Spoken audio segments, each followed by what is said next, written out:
अध्याय 1001 क्या आपको सचमुच पिटाई की जरूरत है? अध्याय 1001 क्या आपको सचमुच पिटाई की जरूरत है?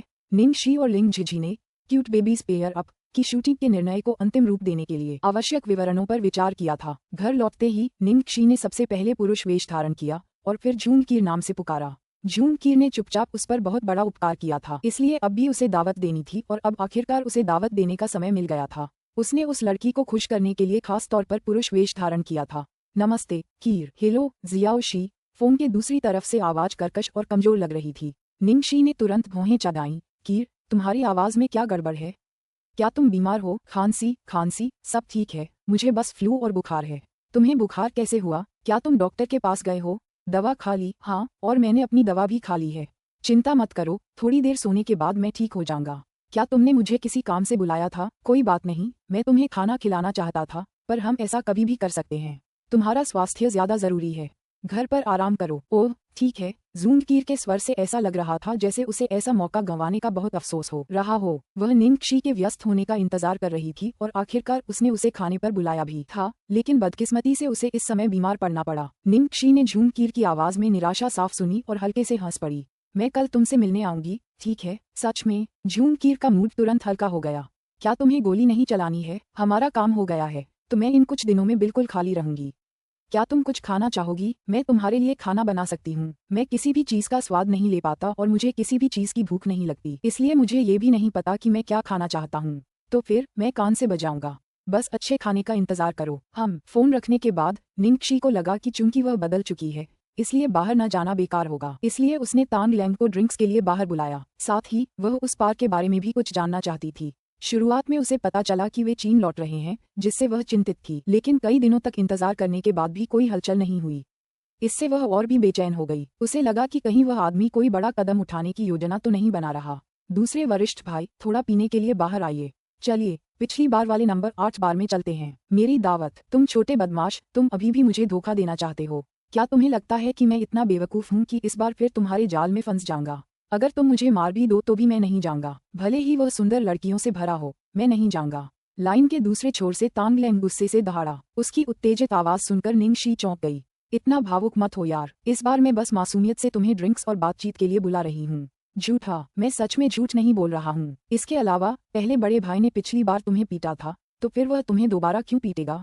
क्या तुम सचमुच ऐसे दिखते हो जैसे तुम्हें पीटने की जरूरत है? हाँ। निंगशी अवाक रह गई। उसकी प्रेरक बातचीत तांग लान के साथ आधे दिन तक चली, तब जाकर वह चुपके से उसके पास जाने के लिए राजी हुआ। सबसे अजीब बात तो ये थी कि उस आदमी ने सुरक्षा गार्ड की वर्दी भी पहन रखी थी। अरे, तुमने ऐसे कपड़े क्यों पहने हैं? छिपाने के लिए। तांग लैंग ने घबराकर चारों ओर देखा। ये पक्का करने के बाद कि निंगशी अकेली है और कोई घात लगाकर हमला नहीं हुआ है, वह बैठ गया। अपनी दयनीय सूरत तो देखो। क्या तुम्हें सचमुच ऐसा करना जरूरी है? निंगशी ने उसे तिरस्कार भरी नजरों से देखा। तांग लैंग ने तुरंत व्यंग्यात्मक लहजे में जवाब दिया, हाँ, तुम मेरे बारे में बात कर रहे हो? वह कौन था जिसने तांग ये की धमकियों के आगे बिना किसी हिचकिचाहट के मुझे धोखा दिया? निंगशी खांसते हुए बोली, ठीक है, चलो इस बारे में बात नहीं करते। क्या तुम हाल ही में पहले बड़े भाई से मिले हो? क्या आपको लगता है कि मैं उसे हराने से पहले ही उससे संपर्क करने की हिम्मत कर सकता हूँ? तांग लैंग ने दुखी होकर कहा, ठीक है, ये दावत व्यर्थ हो गई। मैं आपसे नवीनतम के बारे में पूछना चाहती थी।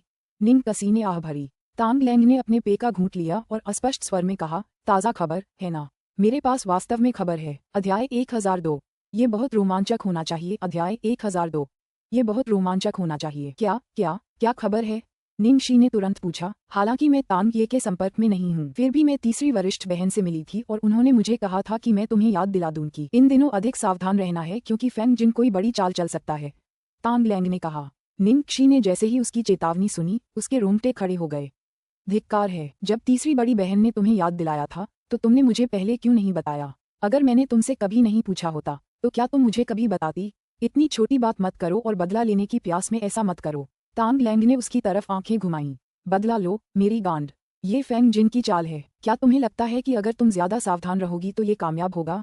बेहतर होगा कि तुम यूं ही अपनी जिंदगी अज्ञानता और बेफिक्री में जीती रहो। वैसे भी तुम्हारे पास पहले से ही कोई है जो तुम्हारा साथ दे रहा है, तो तुम किस बात की चिंता कर रही हो? तांग लैंग ने वाक्य का दूसरा भाग तीव्र ईर्ष्या के साथ कहा था।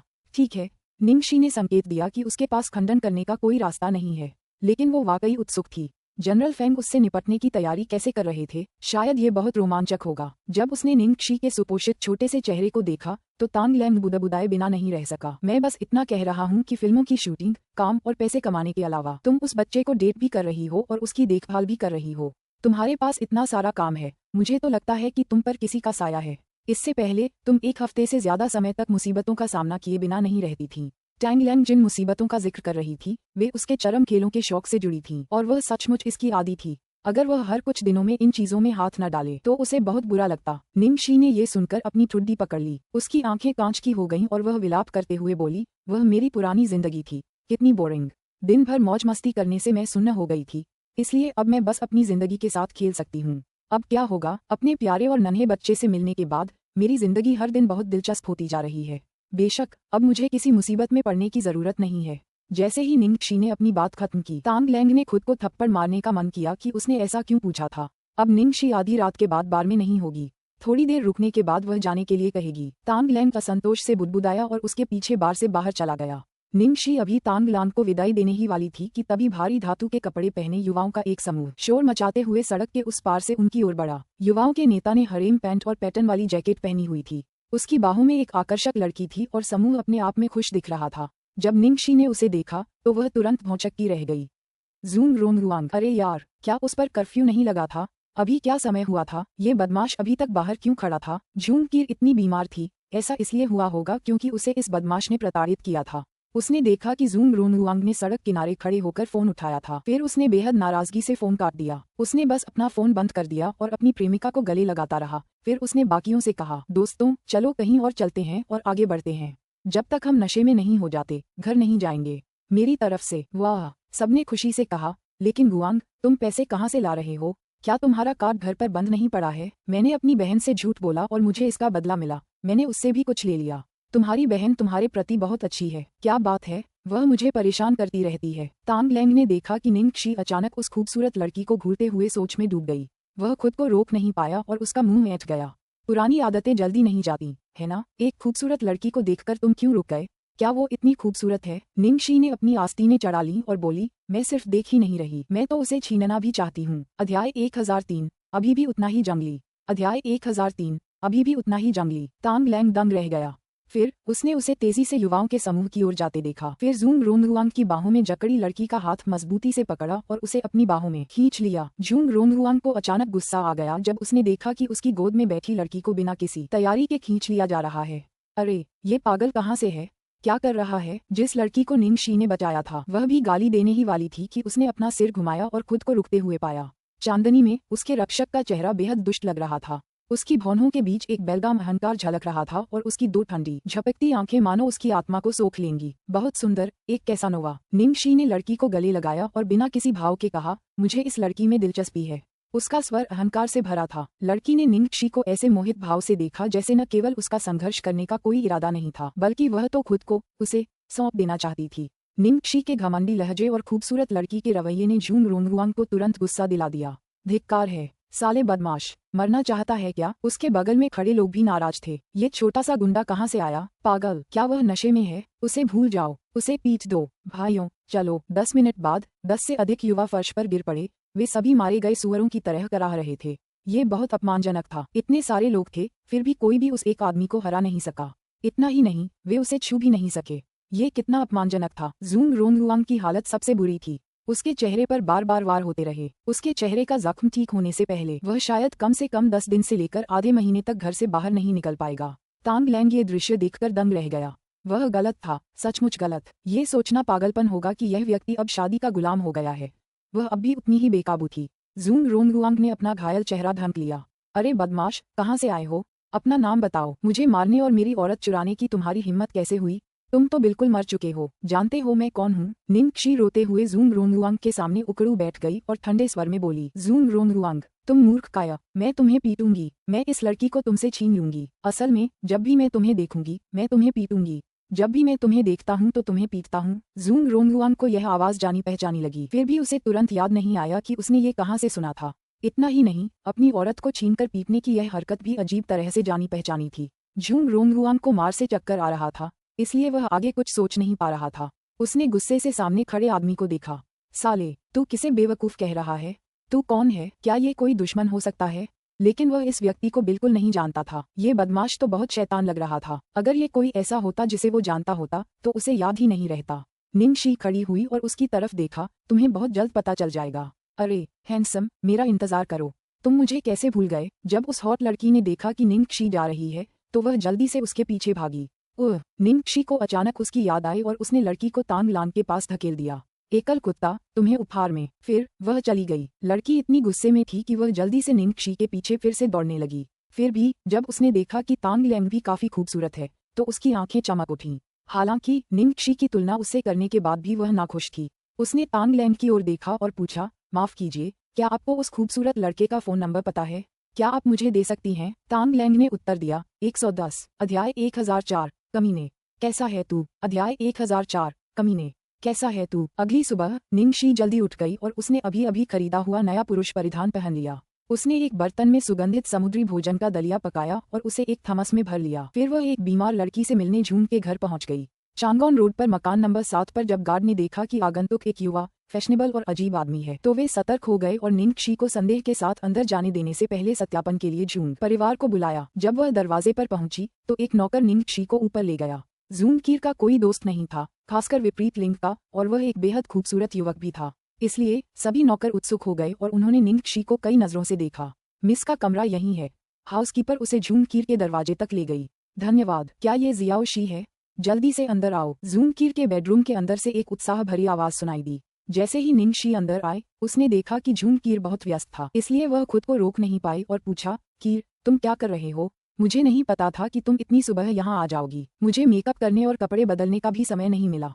जून कीर चिंतित दिख रहा था। निंगशी ने उसे बिस्तर तक पहुंचाया और कहा, मेरी महिला, आप पहले से ही इस तरह बहुत सुंदर लग रही हैं। भाई शी, आज तुमने पुरुषों वाली पोशाक पहनी है। जून कीर ने निंगशी के पहनावे पर गौर किया और उसकी आंखें चमक उठीं। यहाँ तक कि उससे बात करने का उसका तरीका भी बदल गया था। निंगशी मुस्कुराई और चिढ़ाते हुए बोली, हाँ, मैंने तुमसे वादा किया था कि तुम अपने सपनों के आदमी को कभी भी देख सकती हो, है ना? दरअसल खूबसूरत लड़कों को देखना तुम्हारे तन मन के लिए फायदेमंद होता है। इससे तुम्हें खुशी मिलती है और तुम जल्दी ठीक हो जाओगी। निंगशी ने अपने साथ लाया हुआ थमस खोलते हुए कहा, मैं तुम्हारे लिए नाश्ता लाने के लिए ही जल्दी आई हूँ। मुझे लगता है तुम्हें शायद किसी और चीज की भूख नहीं है, इसलिए मैंने तुम्हारे लिए सी फूड पॉरेज बनाया है।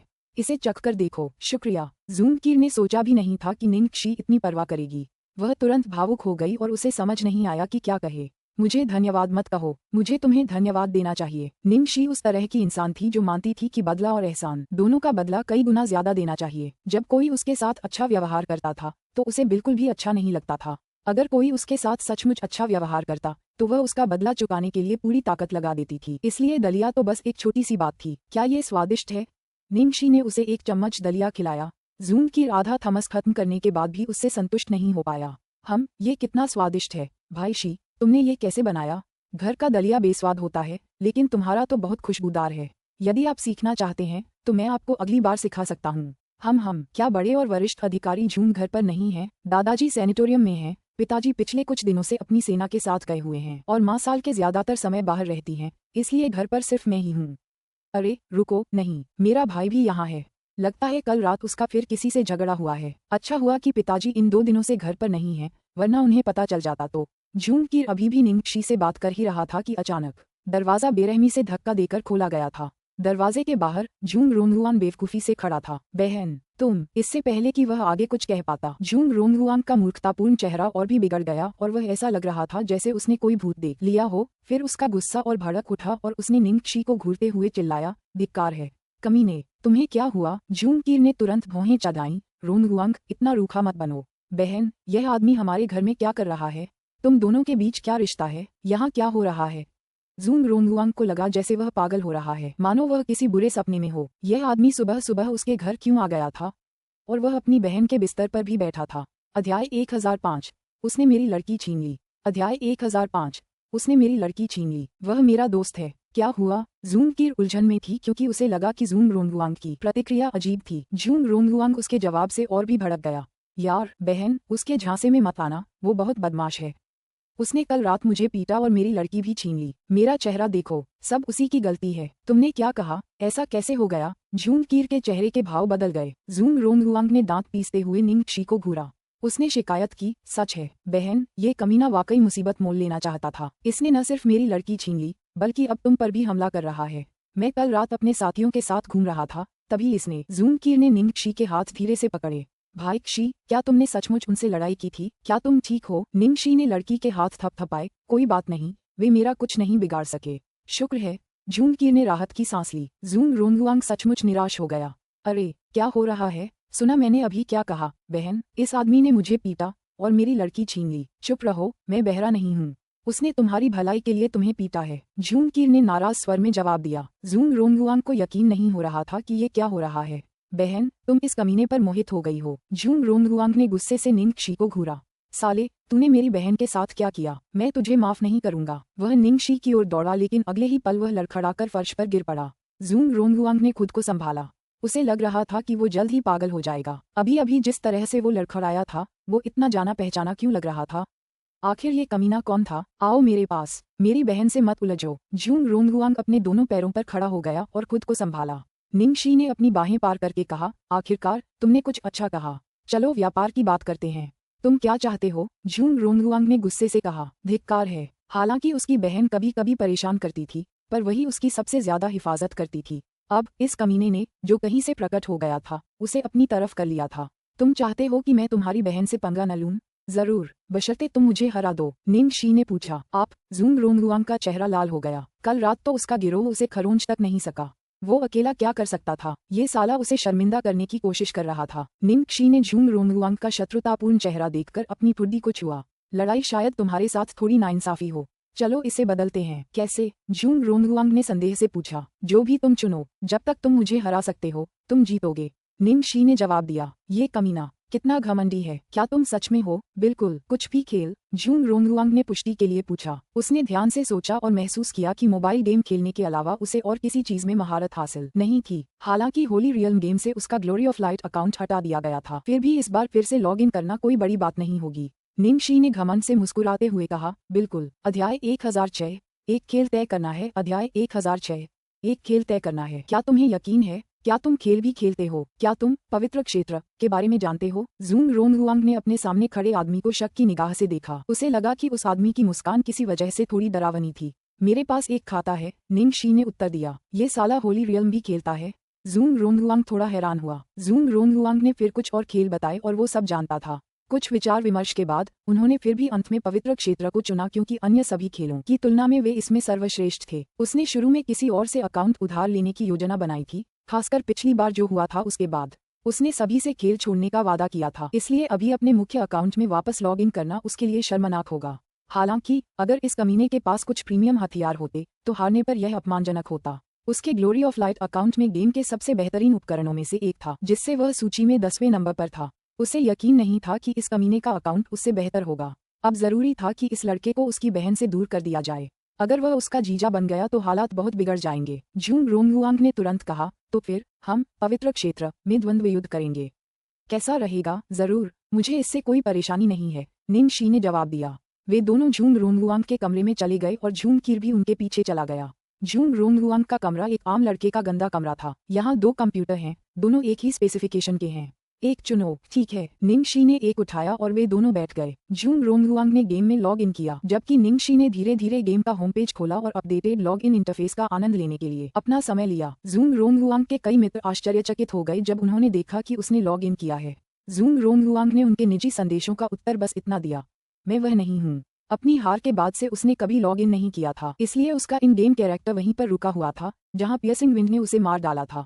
खेल से उनकी अनुपस्थिति के दौरान ये स्थान एक प्रसिद्ध क्षेत्र बन गया और कई खिलाड़ियों को आकर्षित किया, जो यहाँ आकर इस बारे में बात करते थे कि पियर्सिंग विंड कितना अच्छा था जब उसने ग्लोरी ऑफ लाइट को प्रताड़ित किया था। इससे ये स्पष्ट हो गया कि क्यों कई खिलाड़ियों ने ग्लोरी ऑफ लाइट के लॉग इन होने पर ध्यान दिया।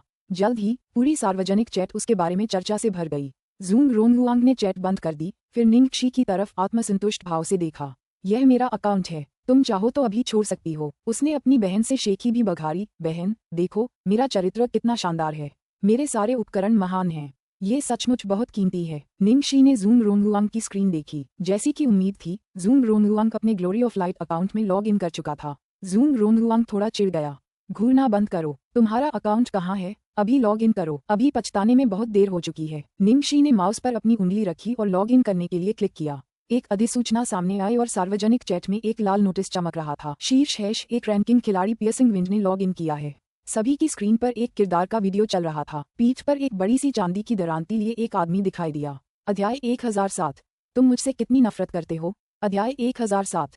तुम मुझसे कितनी नफरत करते हो। पी भेदी हवा। वह अभी ऑनलाइन क्यों था। जूंग रोंगहुआंग ने अपने सामने मौजूद पात्र को देखा और भयभीत हो गया। उसे बहुत बुरा पूर्वाभास हुआ था। वह धीरे से पीछे मुड़ा और निंगक्षी की ओर देखा। निंगक्षी भी उसे एक शरारती मुस्कान के साथ देख रही थी। छोटे बच्चे, मैंने पहले भी कहा था ना, मैंने तुमसे गेम डिलीट करने को कहा था। अगर नहीं किया तो मैं तुम्हें जब भी देखूंगी मार डालूंगी। जब तक निंगक्षी ने अपना वाक्य पूरा किया तब तक जूंग रोंगहुआंग का इन गेम कैरेक्टर पहले ही मर चुका था। क्या हो रहा था। जूंग रोंगहुआंग ने अंततः निंगक्षी की गेम आईडी देखी। ये भेदने वाली हवा थी। ये कमीना हवा को चीर रहा था। जूंग रोंगहुआंग ने दर्द भरे चेहरे के साथ निंगक्षी की ओर अपनी कांपती हुई उंगली उठाई। तुम तो हवा को चीर रही हो। तुम ही हो जिसने मुझे मारा, मेरी शादी बर्बाद की और उस रात मेरी प्रेमिका को भी छीन लिया। हाँ, यह मैं हूँ। जूंग रोंगहुआंग क्रोधित हो गया और चिल्लाया, तुम कमीने, तुम मुझसे कितनी नफरत करते हो। तुम न केवल खेल में मेरे खिलाफ हो बल्कि वास्तविक जीवन में भी मेरे खिलाफ हो। मुझे लगा कि मैंने यह बात पहले ही बता दी है। निंगएक्स ने अपनी भौहें उठाईं। क्या। जूंग रोंगहुआंग ने पूछा। मैं तुम्हें पसंद नहीं करती। निंगशी ने कंधे उचकाकर जवाब दिया। तुम। जूंग रोंगहुआंग बिल्कुल नाराज हो गया और जूंग कीर की ओर मुड़ा। बहन, इसे देखो, ये तुम्हारे भाई के साथ ऐसा व्यवहार करता है। कितना बेशर्म है। क्या तुम सच में इसके जैसे किसी के साथ रहोगी। जूंग कीर ने जूंग रोंगहुआंग की चीखें अनसुनी कर दी। इसके बजाय वह निंगक्षी को प्रशंसा भरी नजरों से देखती रही। तो इस तरह निंगक्षी ने उस रात रोंगहुआंग को घर वापस लाने में मदद की। उसने कल रात उसे सबक सिखाने के लिए उसकी पिटाई भी की थी। जूंग रोंगहुआंग ने अपनी बहन की श्रद्धा भरी आंखें देखकर निराशा महसूस की। क्या तुम सचमुच मेरी असली बहन हो, भाई शी। क्या यह आपका किरदार है। जूंग कीर निंगक्षी के पास गया और उत्सुकता से पूछा। हाँ। निंगक्षी ने सिर हिलाया। ओह, ये तो बहुत बढ़िया लग रहा है। ये खेल मजेदार लग रहा है। तुम इसे कैसे खेलते हो। जूंग कीर ने दिलचस्पी से पूछा। वह पहले कभी इस तरह की किसी चीज के संपर्क में नहीं आई थी। मैं तुम्हें दिखा दूंगी। निंगक्षी ने माउस क्लिक किया और उसे दिखाना शुरू कर दिया। ठीक है। इसके बाद निंगक्षी ने अपने चरित्र को नियंत्रित किया और जूंग रोंगहुआंग के पुनर्जीवित चरित्र को सिर्फ एक ही झटके में मार डाला। जूंग रोंगहुआंग अवाक था। जूंग कीर बहुत उत्साहित थी और उसने ताली बजाई। बहुत बढ़िया। इधर आओ, मैं तुम्हें सिखाऊंगी। निंगक्षी ने जूंग कीर को बैठने दिया और उसे दिखाया कि जूंग रोंगहुआंग के चरित्र को बार बार कैसे मारना है। उन्हें देखकर जूंग रोंगहुआंग को बहुत डर लग रहा था। उसे सचमुच अपना घर छोड़ने का मन कर रहा था। वह जूंग कीर के पास गया और गुस्से से बोला, बहन, आज तुम्हें ही चुनना होगा। या तो तुम इस कमीने को छोड़ दो, वरना मैं तुम्हें फिर कभी अपनी बहन नहीं कहूंगा। या तो मैं या वो। जूंग कीर ने भौहें चढ़ाईं। निंगक्षी ने उसका कंधा थपथपाया, फिर जूंग रोंगहुआंग की ओर देखा। मैंने कहा था कि अगर तुम मुझे किसी भी चीज में हरा दोगे तो मैं तुम्हारी हर बात मानूंगी। मैं तुम्हें आगे भी अपनी पसंद चुनने का मौका दूंगी। अध्याय 1008। विनाश का मार्ग। अध्याय 1008। विनाश का मार्ग। चुनना जारी रखें। जूंग रोंगहुआंग चिंतित होकर कमरे में इधर उधर घूम रहा था। अपना सिर खुजला रहा था और कुछ सोचने की बहुत कोशिश कर रहा था। उसका सबसे अच्छा शॉट तो खेलों में था। और क्या कर सकता था वो। रेसिंग। हाँ, उसने भी बहुत अच्छी रेसिंग की। लेकिन ये कमीना तो बहुत बहुमुखी है। ये बहुत जोखिम भरा है। ताश खेलना, घुड़सवारी करना, जुआ खेलना। जूंग रोंगहुआंग ने उन सभी चीजों के बारे में सोचा जो वह करता था, लेकिन उनमें से कोई भी ऐसी चीज नहीं थी जिसमें वह निंगक्षी से बेहतर हो सकता था। अंत में जूंग रोंगहुआंग अस्वस्थ लग रहा था क्योंकि उसे एहसास हुआ कि वह बहुत बेकार था। जैसे जैसे उसके पास कोई नया विचार नहीं बचता गया, उसे अचानक एक बात सूझी। ठीक है, निशानेबाजी। निशानेबाजी में मेरे साथ प्रतिस्पर्धा करो। निंगक्षी की अभिव्यक्ति थोड़ी अजीब थी जब उसने जूंग रोंगहुआंग की चुनौती सुनी। शूटिंग। शूटिंग क्यों युवक, तुम अपने आप को नष्ट करने के लिए इतना प्रयास क्यों करते हो। जूंग कीर ने आश्चर्य से जूंग रोंगहुआंग को देखा।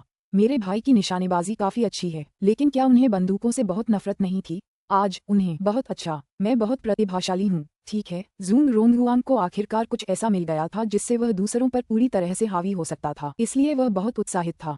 तुमने खुद कहा, मैं कुछ भी चुन सकता हूँ। अगर तुम इस बात से सहमत नहीं हुए तो तुम हार जाओगे। निंगक्षी मुस्कुराई। मैं कीर के लिए कुछ भी करूंगी। काश तुम बाद में भी ऐसे ही मुस्कुराती रहती। जूंग रोंगहुआंग ने दांत पीसते हुए निंगक्षी को घूरा। बस साफ कर दूं, हम असली बंदूकों से एक पेशेवर शूटिंग रेंज पर मुकाबला कर रहे हैं। यह कोई बच्चों का खेल नहीं है।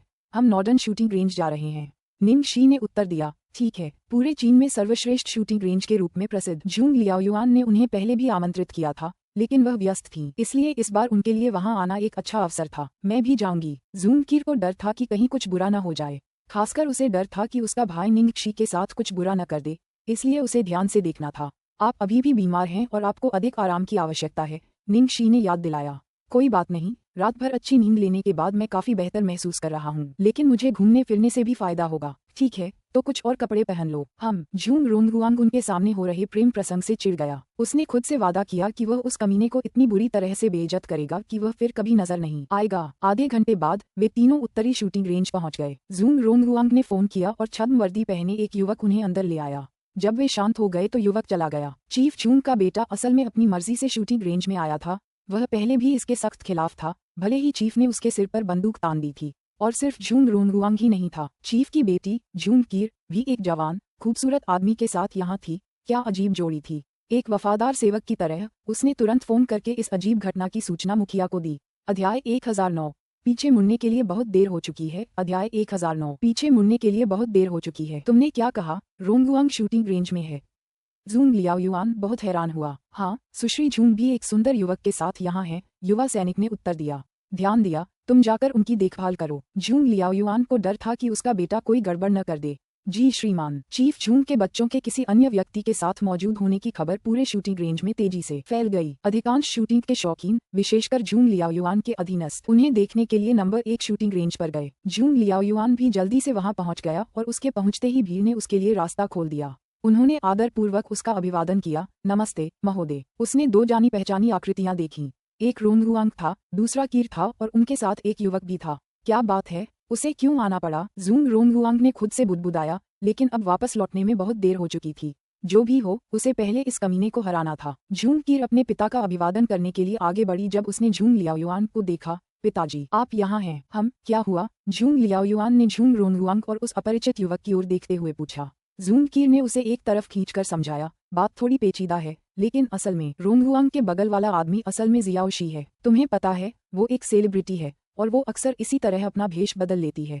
क्या ये निंग शी है? जूंग लियाओयुआन चौंक गया। उसने कुछ और नजरें चुराईं और उसे इस लड़की के पुरुषों के वेश में होने पर कोई असहजता महसूस नहीं हुई, खासकर जब वो बंदूक थामे होती तो एक तेज निशानेबाज जैसी आभा होती। पिछली बार उन्होंने नौकरानी का वेश धारण किया था और इस बार पुरुषों का। एक अभिनेत्री से जैसी अपेक्षा होती है, उन्होंने जिस भी भूमिका में अभिनय किया उसे बखूबी निभाया। तो फिर रोंगरुआंग का क्या? वह जियाओ शी के साथ क्यों है? जूंग लियाओयुआन ने फिर पूछा।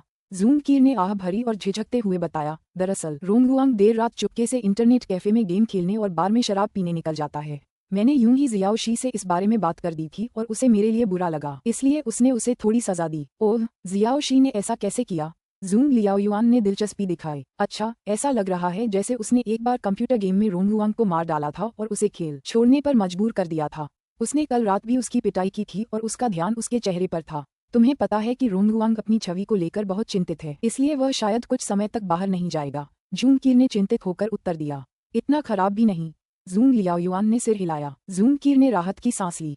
उसने सोचा था कि उसके पिता जियाओ शी पर गुस्सा होंगे, लेकिन सौभाग्य से उसके पिता भी उसकी तरह ही सोचते थे। तो जब आज सुबह जियाओ शी मुझसे मिलने आई तो वे दोनों मिले और झगड़ा करने लगे। रोंगरुआंग ने हमारे रिश्ते को गलत समझा और सोचा कि जियाओ शी बदला लेने के लिए मेरे करीब आ रही है, जियाओ शी को मुझे छोड़ने के लिए। जियाओ शी ने रोंगरुआंग को चुनौती दी कि वह उसे किसी भी चीज में हरा दे, फिर वह मुझे फिर से परेशान नहीं करेगी। तो रोंगरुआंग ने गोली चलाने का फैसला किया। जूंग लियाओयुआन को आखिरकार समझ आ गया कि क्या हुआ था। साथ ही उसके अंदर एक अवर्णनीय भावना उमड़ रही थी। अध्याय 1010 ये कमीना निश्चित रूप से हारेगा। अध्याय 1010 ये कमीना निश्चित रूप से हारेगा। दरअसल जूंग गुआंगरोंग वास्तव में प्रतिभाशाली था, लेकिन वह बहुत आलसी भी था और उसे डर था कि अगर उसे अपनी प्रतिभा विकसित करनी है तो उसे हर दिन प्रशिक्षण के लिए मजबूर होना पड़ेगा। जूंग लियाओयुआन ने वास्तव में उसे हर दिन प्रशिक्षण के लिए रखा, लेकिन अंत में बच्चा अब बंदूक को छूना भी नहीं चाहता था, चाहे उन्होंने कितनी भी कोशिश की हो। लेकिन आज जूंग रोंगरुआंग ने निशानेबाजी में हिस्सा लेने का सुझाव दिया।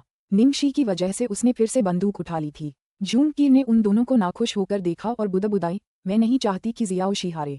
अगर रोंगरुआंग जीत गया तो वह बहुत गुस्ताख होगा। जूंग लियाओयुआन मुस्कुराया। आज उस बदमाश की किस्मत अच्छी नहीं है, लेकिन उसे सबक सीखना अच्छा है, तब उसे असली हुनर का पता चलेगा। जूंग कीर हैरान और उलझन में थी। उसके पिता का क्या मतलब था? जूंग रोंगरुआंग और निंग शी ने सुरक्षात्मक उपकरण पहनने की जहमत उठाए बिना ही अपनी बंदूकें उठा लीं, जबकि जूंग रोंगरुआंग को लगा कि ये उपकरण अच्छे नहीं थे। निंग शी वास्तविक लड़ाइयों की आदी थी, जहां उपकरण उसके लिए बाधा बन सकते थे। तो तुम ये कैसे करना चाहते हो? निंग शी द्वारा कई बार अपमानित होने के बाद इस बार जूंग रोंगरुआंग को आत्मविश्वास महसूस हुआ। निंग शी दीवार से टिक गई और बोली, नियम तुम तय करो, मैं मानूंगी। जूंग रोंगरुआंग ने सोचा, ठीक है, हम दोनों के लिए 10-10 शॉट, देखते हैं कौन सबसे ज्यादा अंक लाता है। जरूर, तो फिर तय हो गया, मैं पहले जाऊंगा। जूंग रोंगरुआंग निंगशी का स्तब्ध चेहरा देखने के लिए उत्सुक था। शायद उसके जाने के बाद वह हार भी मान ले। निंगशी पीछे हट गया और संकेत दिया कि वह कभी भी शुरू कर सकता है। जूंग रोंगरुआंग ने गहरी सांस ली, ध्यान केंद्रित किया और बंदूक उठाई, फिर निशाने पर निशाना साधा। उस पल उसे लगा जैसे वो बंदूक के साथ एक हो गया हो। बचपन से ही उसे बंदूकों का शौक था। उसे अपने पिता के नियंत्रण से नफरत थी और वह आलसी भी था, इसलिए उसने अपने पिता और दादा की उम्मीदों पर पानी फेर दिया था। टकराना टकराना टकराना, एक के बाद एक गोलियां चलीं। 10 गोलियां चलने के बाद स्कोर काउंटर पर कुल स्कोर दिखा, 100 अंक। लगातार 10 परफेक्ट शॉट, कुल 100 अंक। उनके उत्तम स्कोर ने दर्शकों को आश्चर्यचकित कर दिया। जूंग रोंगरुआंग ने बंदूक नीचे रख दी और निंगशी की ओर मुड़ते हुए ठंडे स्वर में कहा, चाहे तुम मुझसे कितनी भी नफरत करो, मुझे उम्मीद है कि तुम हमारे वादे पर कायम रहोगी और मेरी बहन से दूर रहोगी। निंगशी इस नौजवान को इतनी सख्ती से पेश आते देख जोर से हंस पड़ी। कमाल है, मैं सचमुच प्रभावित हूँ, लेकिन मैं बिना लड़े हार मानने वालों में से नहीं हूँ। मैं कीर के लिए कोशिश करूंगी, जो कुछ भी। जूंग रोंगरुआंग ने उत्तर दिया, मुझे तो परफेक्ट नंबर मिले हैं, ये साला पक्का हार जाएगा। दरअसल आज अपने स्कोर से वो खुद भी हैरान था। ऐसा लग रहा था जैसे वो वाकई एक जीनियस है, एक ऐसा जीनियस जो अहम मौकों पर अपनी अपार क्षमता का प्रदर्शन कर सकता है। कितना प्रतिभाशाली जीनियस है। जूंग रोंगरुआंग ने अपने पिता को एक नजर देखा और चुपचाप अपनी उपलब्धि का बखान करने की कोशिश की। उधर निंगशी ने तुरंत शुरुआत नहीं की। वह जूंग कीर के पास गई। कीर, क्या मैं आपसे कुछ उधार ले सकती हूँ? अध्याय 1011, ये हमारे परिवार का बच्चा है। अध्याय 1011, ये हमारे परिवार का बच्चा है। क्या बात है? जूंग कीर ने पूछा। उसे समझ नहीं आ रहा था कि अब निंगशी उससे क्या चाहती है। जूंग कीर ने सफेद पोशाक पहनी हुई थी और उसकी कलाई पर सफेद लेस वाला रिबन बंधा हुआ था। निंगशी ने धीरे से उसे उतार दिया। यह जरूर, जियाओ शी, तुम्हें इसकी क्या जरूरत है? जूंग कीर उलझन में था। जूंग लियाओ युआन के चेहरे पर शक की लकीरें उभर आईं। क्या ये बच्चा हो सकता है? जूंग गुआंगरोंग चिढ़ गया। ये कमीना ऐसी हालत में भी उसकी बहन के साथ फ्लर्ट कर रहा था। सबके ध्यान में आते ही निंगशी ने कमर कस ली और अपने सिर पर सफेद फीता बांधकर उसे अपनी आंखों पर रख लिया। फिर उसने बंदूक आगे की ओर तान दी और 3 गोलियां चला दी। टकराना टकराना टकराना। 10 राउंड के बाद स्कोर काउंटर ने स्कोर प्रदर्शित किया, 100 अंक। आंखों पर पट्टी बांधकर जूंग रोंगरुआंग स्तब्ध रह गया। वह कुछ बोल नहीं सका और अविश्वास में वहीं जम गया। इस कमीने की आंखों पर पट्टी बंधी थी और फिर भी उसे पूर्ण अंक मिले। ये कैसे संभव था? कतई नहीं। उसने पहले केवल अपने पिता को ही ऐसी उपलब्धि हासिल करते देखा था। वह ऐसा कैसे कर सकता था? आखिर वह आदमी कौन था? जूंग कीर को उम्मीद नहीं थी कि निंगशी उसकी आंखों पर पट्टी बांधने के लिए उसका फीता उधार लेगी और वह उत्साह से चिल्लाई, आ, हे भगवान, भाई शी, तुम अद्भुत हो। ये सचमुच अच्छा था। जूंग लियाओयुआन बहुत प्रभावित हुआ। उसकी बाज जैसी आंखें जुनून और उत्साह से भरी थीं। ये बच्चा उसे हर बार और अधिक आश्चर्यचकित करता था। स्थिर लक्ष्य पर सभी 10 बिंदुओं को भेदना मुश्किल तो था, लेकिन नामुमकिन नहीं। पर्याप्त प्रशिक्षण वाले अनुभवी खिलाड़ी भी इसे कर सकते थे। हालांकि आंखों पर पट्टी बांधकर प्रशिक्षण पर्याप्त नहीं होता। इसके लिए अपार प्रतिभा और अत्यंत तीव्र बुद्धि की आवश्यकता होती। कई प्रतिभाशाली स्नाइपर्स इस तरह की कुशाग्रता की कमी के कारण अड़चनों का सामना करते हैं, खासकर असली लड़ाइयों में, अफरा तफरी में और जब लक्ष्य हर जगह दौड़ रहे हों तो जिंदा रहने के लिए तेज इंद्रियां बेहद जरूरी हो जाती हैं। अचानक पीछे से जूंग जोंगरेन की आवाज आई, ये बच्चा है। जूंग लियाओयुआन हैरान हुआ। पिताजी, आप यहाँ क्यों हैं? मैंने सुना है रोंगरुआंग ने बंदूक उठाई है। मैं कैसे नहीं आ सकता था? लेकिन उस समय उसका ध्यान जूंग रोंगरुआंग के बगल में खड़े युवक पर गया था। लियाओयुआन, ये किसका बच्चा है? कमाल का निशाना। क्या ये तुम्हारा माथत है? जूंग लियाओयुआन जोर से हंसा। अगर यह मेरा माथत होता तो मुझे हर रात मीठे सपने आते। तो फिर ये बच्चा कौन है? जूंग जोंगरेन उलझन में था। दरअसल तुम भी इस व्यक्ति को जानते हो। ये बच्ची वही लड़की थी जिसने तुम्हें नदी के किनारे बचाया था। आज उसने सिर्फ पुरुषों का वेश धारण किया है। जूंग लियाओयुआन ने जवाब दिया। क्या यह वही लड़की है जिसने मुझे बचाया था? हाँ। जूंग जोंगरेन हैरान रह गया और उसकी जिज्ञासा और भी बढ़ गई। कितनी अद्भुत लड़की है। ये किसके परिवार से है? हमारा, जूंग लियाओयुआन ने उत्तर दिया। अध्याय 1012, लड़की का पहनावा पहने। अध्याय 1012, लड़की का पहनावा पहने। जूंग जोंगरेन ने चिढ़कर कहा, मैं तुम्हारे साथ गंभीरता से बात कर रहा हूँ, मजाक करना बंद करो। जूंग लियाओयुआन ने गंभीरता से उसकी ओर देखा। पिताजी, मैं मजाक नहीं कर रहा। मैंने आपको इसके बारे में बताने की योजना नहीं बनाई थी, लेकिन मुझे लगता है कि अब आप भी मेरी तरह खुद ही उसके बारे में खोजबीन करेंगे। मैंने उसकी पृष्ठभूमि की जांच इसलिए की क्योंकि मैं उसकी बेहतरीन निशानेबाजी के लिए उसे भर्ती करना चाहता था। और फिर सीधे मुद्दे पर आओ, जूंग जोंगरेन ने आग्रह किया। यहाँ बहुत सारे लोग हैं। जब हम वापस आएंगे तो मैं तुम्हें विस्तार से बताऊंगा। जूंग जोंगरेन को अपनी जिज्ञासा दबानी पड़ी। फिर उसने जूंग रोंगरुआंग और लड़की की तरफ देखा। जूंग रोंगरुआंग हारे हुए भाव से जमीन पर चारों पैरों पर पड़ा था। साले, अब तू इतना घमंडी मत बन। मुझे कुछ दिन दे, मैं भी ऐसा ही करूंगा। निंगशी मुस्कुराते हुए उसके सामने उकड़ूं बैठ गई। तो मैं तुम्हारा इंतजार करूंगी। अगर तुम सच में ऐसा कर सकते हो तो मैं न सिर्फ तुम्हारी बहन को अकेला छोड़ दूंगी बल्कि लड़कियों के कपड़े पहनकर शूटिंग रेंज के 3 चक्कर भी लगाऊंगी। कैसा लग रहा है? लड़की की पोशाक में शूटिंग रेंज के चारों ओर 3 चक्कर लगाएं। सचमुच? जूंग रोंगुआंग ने ऊपर देखा, होश में आया। इस कमीने को शूटिंग रेंज में 3 राउंड घुमाना, लड़की के कपड़े पहनाकर। बस इसकी कल्पना करते ही उसकी धड़कनें एड्रेनालाइन से भर गईं। फिर वह अपना बदला ले सकता था। बेशक तुम्हारी बहन यहाँ गवाह के तौर पर मौजूद है। निंगक्षी ने शरारत से जूनकीर को देखा। जूनकीर ने अपना चेहरा एक तरफ कर लिया और अपना मुंह ढक लिया और जोर से हंसने से बचने की कोशिश की। जियाओशी वाकई शरारती थी पर बहुत प्यारी भी। जूंग लियाओयुआन ने मुस्कुराते हुए अपना सिर हिलाया। आखिरकार कोई तो मेरे बच्चे को नियंत्रित कर सकता है। जूंग जोंगरेन अभी भी अपने बेटे की बातों पर विचार कर रहा था। उसे समझ नहीं आ रहा था कि हमारा बच्चा से उसका क्या मतलब था। तो मैं चाहता हूँ कि तुम गुलाबी रंग की ड्रेस पहनो, ऊंची एड़ी के जूते के साथ, और सिर पर एक फूल। जूंग रोंगुआंग ने अपनी हदें पार कर दी। निंगशी ने तुरंत सहमति जताते हुए कहा, जरूर, कोई समस्या नहीं। कमीने, तुम बस इंतजार करो और देखो, हम 1 महीने बाद फिर मिलेंगे। मैं तुम्हें जरूर ड्रेस पहनाऊंगा। जूंग रोंगुआंग चिल्लाया। उसे अपने अंदर शक्ति का संचार महसूस हुआ। उसे इस कमीने को हराना ही होगा। उसे इसे बेइज्जत करना होगा और इसकी कीमत चुकानी होगी। साथ ही ब्लैकमेल के लिए वो इस कमीने का लड़की के कपड़ों में वीडियो भी बनाएगा। रात में जूंग परिवार के अध्ययन कक्ष में, वह बच्ची लिंग्यू की बेटी है। जूंग लियाओयुआन सीधे मुद्दे पर आया और जूंग जोंगरेन को सच बता दिया। जूंग जोंगरेन को जूंग लिंग्यू के बारे में बहुत दुख हुआ क्योंकि इतने सालों बाद भी वह खुद को ही दोषी मान रहा था। जूंग लियाओयुआन उसे निंगक्षी की पहचान के बारे में नहीं बताना चाहता था क्योंकि वह उसे अतीत की दुखद घटनाओं की याद नहीं दिलाना चाहता था। क्या लिंग्यू की बेटी? जूंग जोंगरेन की अभिव्यक्ति अविश्वास में बदल गई। हाँ, जूंग लियाओयुआन ने सिर हिलाया। जूंग लिंग्यू का नाम सुनकर जूंग जोंगरेन काफी देर तक चुप रहा। कुछ देर बाद उसने धीरे से कहा, लेकिन मैंने 2 साल पहले लिंग्यू के बच्चे को देखा था तो वह ऐसा नहीं दिखता था। जूंग लियाओयुआन ने आह भरी, तुमने जो देखा वो जियाओशी नहीं था। ये बहुत पेचीदा है, मैं तुम्हें धीरे धीरे समझाऊंगा। मुझे डर है कि तुम इतना कुछ नहीं झेल पाओगे। अध्याय 1013 जूंग परिवार की वंशावली। अध्याय 1013 जूंग परिवार की वंशावली। अगर तुम मुझसे सच नहीं छिपाओगे तो मैं सचमुच इसे बर्दाश्त नहीं कर पाऊंगा, जूंग जोंगरेन ने झट से कहा। जूंग लियाओयुआन ने बुजुर्ग को मुख्य बातें बताईं। आपने पिछली बार जिस लड़की को देखा था वह लिंग्यू की जैविक बेटी नहीं थी, वह उसकी दत्तक बेटी थी। वह अस्पताल से गलत बच्चे को घर ले आई थी और उसे इसका एहसास तब हुआ जब उसकी बेटी 18 साल की हो गई। तो जिस बच्ची ने मुझे बचाया वह लिंग्यू की जैविक बेटी है। हाँ, मुझे याद है कि यह एक महत्वपूर्ण कार्यक्रम था। वह जियाओशी की बजाय अपनी दत्तक बेटी को क्यों लेकर आए? जूंग जोंगरेन ने पूछा। जियाओशी को शहर वापस लाए जाने के बाद कई चीजें हुईं। ऐसा शायद इसलिए हुआ क्योंकि वह 18 साल तक इतने दूर दराज इलाके में रही। वह शहरी जीवन में जल्दी ढल नहीं पाई और उसने कुछ अनुचित काम किए, और इसी वजह से लिंग्यू उसे कभी पसंद नहीं करती थी। इसलिए उसने उसे पढ़ने के लिए विदेश भेज दिया। जियाओशी पिछले साल ही लौटी है, लेकिन इस बच्ची ने कभी निंग परिवार के पास वापस जाने की योजना नहीं बनाई थी। वह अकेले ही काम कर रही थी। कई वर्षों से लिंग्यू कहती रही है कि निंग जुएलुओ उसकी असली बेटी है, इसलिए निंगशी को पालक बेटी मान लिया गया। जूंग जोंगरेन का गुस्सा बढ़ गया। बेवकूफी है, वह उसकी सगी बेटी है।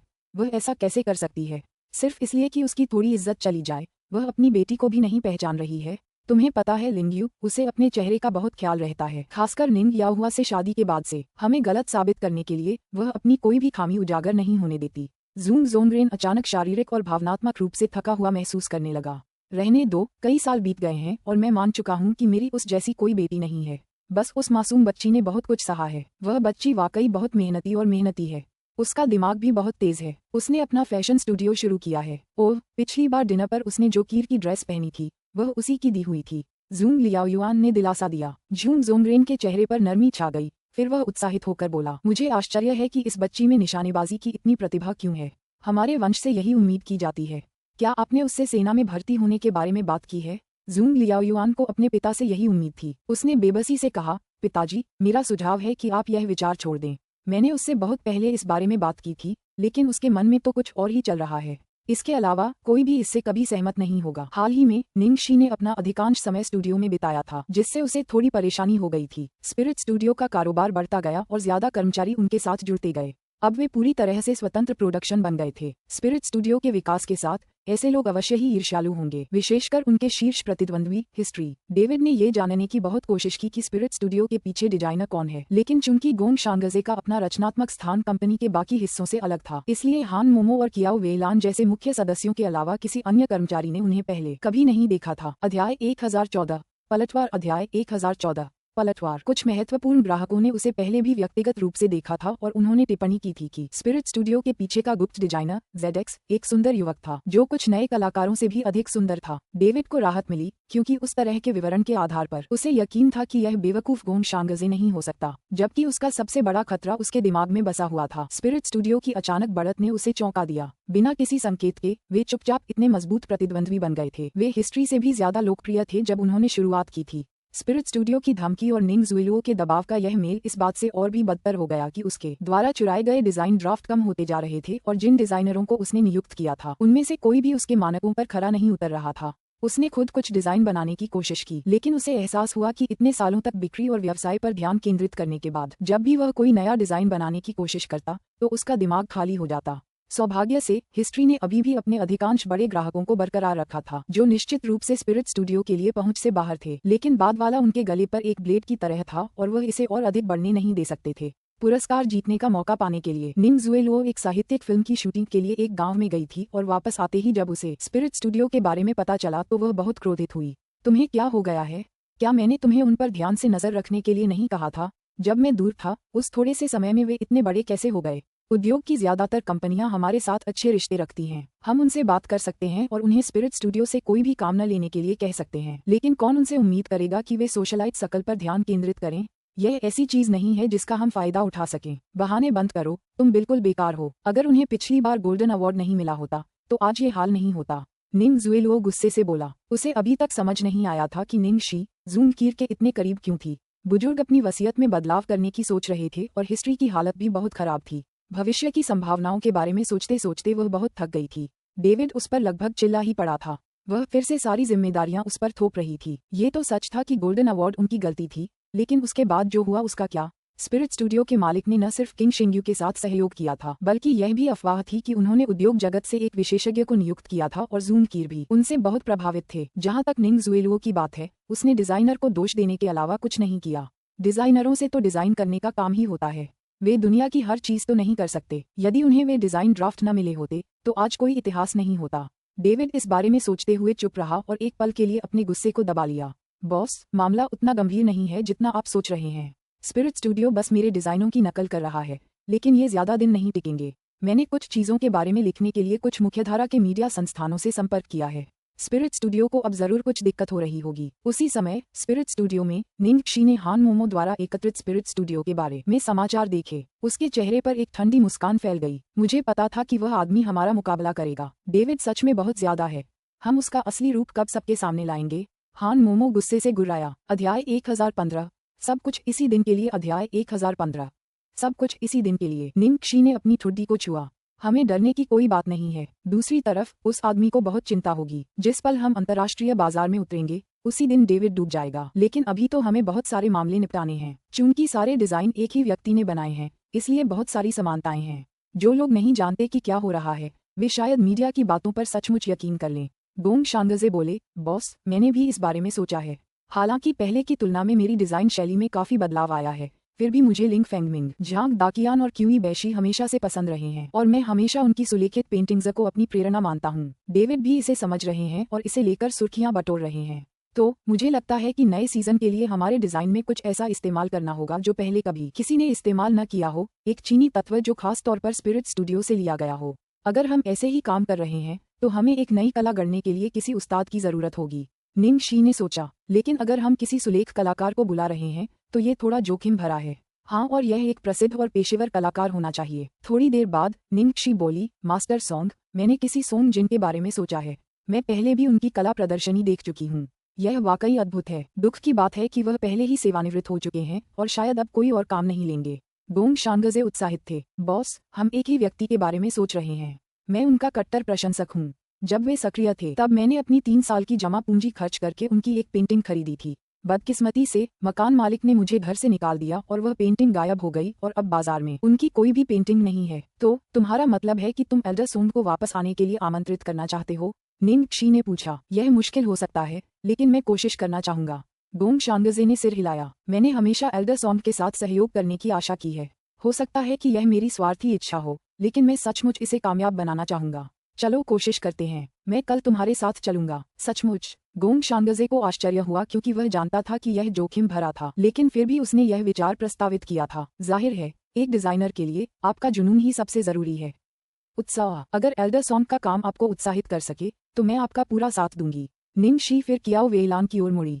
डायरेक्टर कियाओ, आपकी क्या राय है? कियाओ वेइलान ने जवाब दिया, हालांकि संभावना कम है, लेकिन कोशिश करने में कोई बुराई नहीं है। एल्डर सॉन्ग जैसे गुरु भाग्यवादी मुठभेड़ों पर बहुत भरोसा करते हैं, इसलिए हो सकता है आप लोग भाग्यशाली हों और वह मदद करने के लिए राजी हो जाएं। अगर यह काम न भी करे तो भी हमारे पास दूसरे विकल्प हैं। ठीक है, तो फिर हम तैयार हैं। निंग शी ने फैसला किया, उन बकवास खबरों के बारे में मुझे उम्मीद है कि जनसंपर्क विभाग इसका ध्यान रखेगा। मैंने पहले ही व्यवस्था कर ली है, कियाओ वेइलान ने आश्वासन दिया। निंग शी को वाकई राहत मिली कि उसकी टीम में एक पेशेवर सदस्य था। कियाओ वेइलान ने कुछ समय पहले ही एक मजबूत जनसंपर्क टीम बना ली थी, और वो भी ऐसे ही एक दिन के लिए। अध्याय 1016, एक खुली चुनौती। अध्याय 1016, एक खुली चुनौती। दाऊद उन्हें कलंकित कर सकता था, लेकिन वे भी ऐसा ही कर सकते थे। कियाओ वेइलान की पीआर टीम के प्रयास से उद्योग में चर्चा ने तेजी से रुख मोड़ लिया और अचानक अधिकांश फैशन पत्रिकाओं ने इस तरह की सुर्खियां बना दी। डेविड गोल्डन अवार्ड्स को नहीं भूल सकते, विरोधी पर साहित्यिक चोरी का आरोप। इतिहास का स्तर घटिया है, हर जगह खामियां हैं। क्या डेविड की प्रतिभा खत्म होने वाली है? गोल्डन अवार्ड्स जज, चीन के सर्वश्रेष्ठ designer support ZX spirit studio ने इतिहास को खुली चुनौती दी। आइए अगले सीजन का इंतजार करें। निंग शी ने डेविड की समाप्त हो चुकी प्रतिभा के बारे में विशेष रूप से कुछ कहा था और उस पर वहीं हमला किया था जहां उसे सबसे अधिक चोट पहुंची थी। जनता को आसानी से दिशा मिल गई। डेविड हर सीजन में कितने कम लेख प्रकाशित कर रहे थे, इसके अलावा उनकी गुणवत्ता भी मानकों के अनुरूप नहीं थी। जल्द ही सुर्खियां जनता की सहमति पाने लगीं। चूंकि स्पिरिट स्टूडियो ने एक आधिकारिक चुनौती जारी कर दी थी, इसलिए सभी का ध्यान अगले सीजन की लाइन पर था। हालांकि हिस्ट्री के पास स्पिरिट स्टूडियो द्वारा साहित्यिक चोरी का कोई ठोस सबूत नहीं था। डेविड को पहले से ही शक था कि उनके पास आइडियाज खत्म हो गए हैं, इसलिए वे चुनौती का सीधा सामना कर सकते थे। ये जंग अगले सीजन तक जारी रहेगी। रात में इंपीरियल के बीच में एक प्रसिद्ध घूमने वाले रेस्तरां में जब से वह वापस आए हैं, लू शिन्यान हमेशा गुआन जियाओ को ढूंढता रहता था और उसके साथ समय बिताता था, लेकिन हाल ही में वह उससे संपर्क नहीं कर रही थी। ये जानकर गुआन जियाओ ने लू शिन्यान को रात के खाने पर बुलाया। शिन्यान, क्या निंग शी ने तुम्हें कोई परेशानी दी है? मैंने उससे व्यक्तिगत रूप से माफी मांग ली है। ये सब मेरी गलती है, लेकिन अगर वह अब भी तुम्हें दोषी ठहराती है तो उससे कहो कि वह सीधे मुझसे बात करे।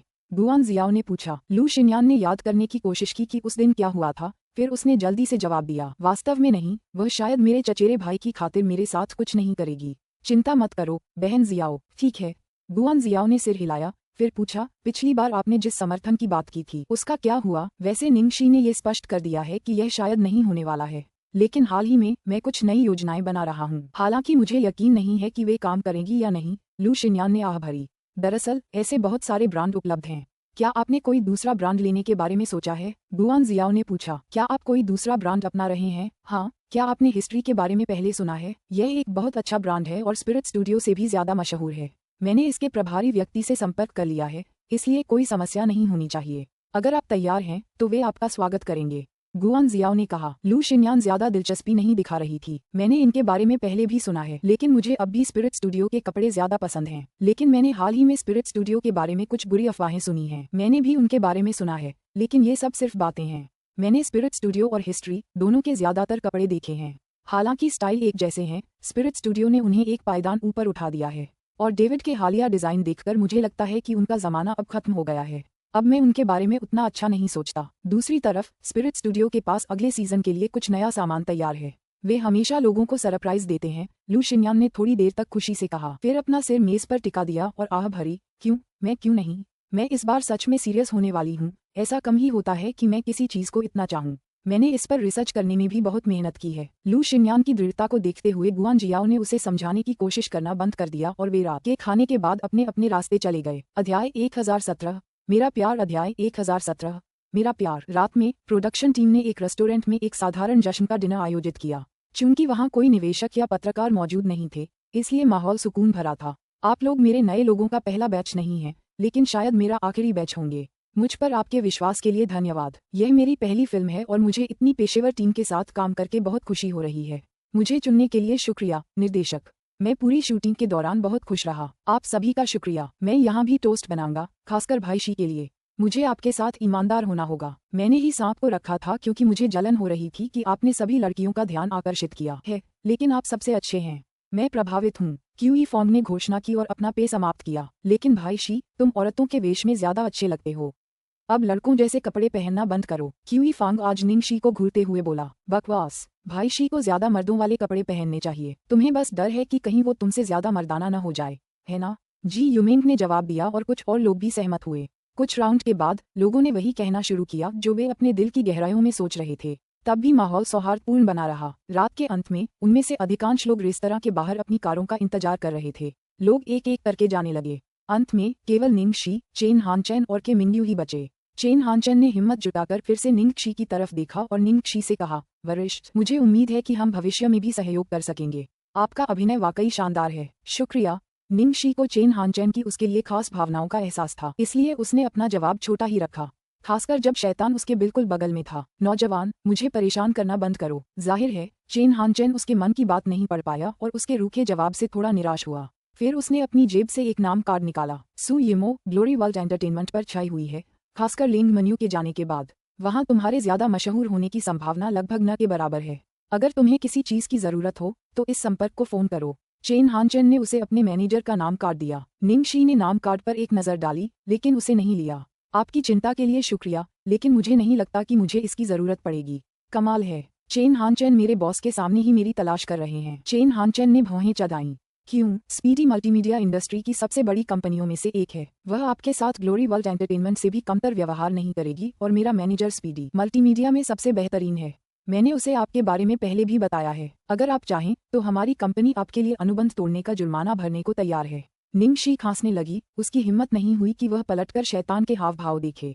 फिर उसने शालीन स्वर में कहा, मुझे माफ करना। ग्लोरी वर्ल्ड एंटरटेनमेंट मेरे दिल में एक खास जगह रखता है। यह मेरा सपना है, मेरी उम्मीद है, मेरा प्यार है और इसकी जगह कोई नहीं ले सकता, इसलिए मैं इसे कभी नहीं छोड़ूंगी। अध्याय 1018, मैं तुम्हें नपुंसक बना दूंगा।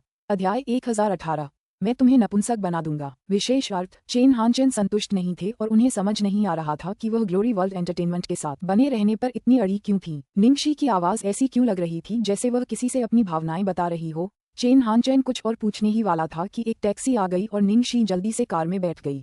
मैं अब जा रही हूँ, अलविदा। उसने के मिंगयू के सामने निंग शी से जानबूझकर बात की थी क्योंकि वह अपनी शक्ति स्थापित करना चाहता था और के मिंगयू को याद दिलाना चाहता था कि वह निंग शी के लायक नहीं है। दुर्भाग्य से अंत में निंग शी ने उसे इतनी जल्दी अस्वीकार कर दिया।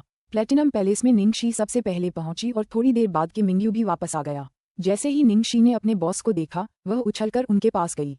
अरे बॉस, क्या मैंने अभी अच्छा काम किया?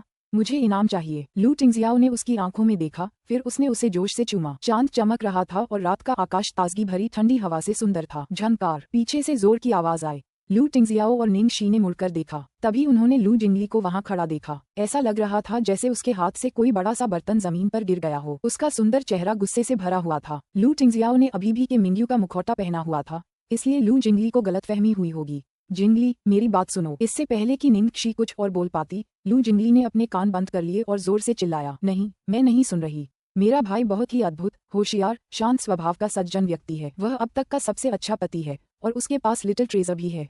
सिर्फ शहर की औरतें ही नहीं, मैं भी उससे प्यार करने लगी हूँ। और फिर भी तुम ऐसा कर रही हो। जियाओ जी, मैं तुमसे बहुत निराश हूँ। निंग शी नाराज हो गई। भाई, आराम करो। ठीक है, आराम करो। मैं अभी कैसे आराम कर सकती हूँ? लू जिंगली के मिंगयू की ओर मुड़ी और उसे गुस्से से भरी नजरों से देखा। साले, तू ही तो है जिसने मेरी भाभी को बहकाया था, है ना? क्या तू नहीं जानता कि मैं कौन हूँ? तूने उससे पंगा लेने की हिम्मत की? मैं आज तुझे नपुंसक बना दूंगी। उफ, नपुंसक, उसने कहा। इससे पहले कि लू जिंगली को चोट पहुंचती, निंग शी उनके बीच में आ गई और लू जिंगली के हमले को रोक दिया। लू जिंगली, शांत हो जाओ। वो लू जिंगली ने उसकी बात पूरी होने से पहले ही जोर से दहाड़ते हुए उसे टोक दिया। क्या तुम गंभीर हो? तुम अभी भी उसका बचाव कर रही हो? निंग शी ने अपने माथे पर हाथ रखा, ये सोचकर कि अब वह उससे और तर्क नहीं कर सकती। ठीक है, अब मैं तुम्हें नहीं रोकूंगी। चलो, उसे नपुंसक बना दो। जाओ। निंग शी दूर चली गई और उसे नरक के रास्ते पर खुला छोड़ दिया। लू जिंगली ने सीधे के मिंगयू पर हमला किया। उसका निशाना उसके निचले शरीर पर था। तब यह एक करुण चीख थी। बेचारा अपने प्रतिद्वंद्वी तक पहुंच भी पाता, उससे पहले ही उसके हाथ उसकी पीठ के पीछे बंधे हुए थे। अध्याय 1019, स्नेह का अचानक सार्वजनिक प्रदर्शन। अध्याय 1019, स्नेह का अचानक सार्वजनिक प्रदर्शन। फिर धोखेबाज ने लू जिंगली की सभी चालें पढ़ लीं। वह हमेशा जानता था कि लू जिंगली आगे क्या करने की कोशिश करेगा। फिर उसने उसके सभी हमलों को विफल कर दिया और उस पर हावी हो गया। अनगिनत प्रयासों के बाद लू जिंगली चिल्लाई, भाई, मुझे जाने दो, मुझे जाने दो। जिस तरह से इस आदमी ने उसे इतनी सहजता से हराया, उससे तो यही लगता है कि यह उसका भाई ही होगा।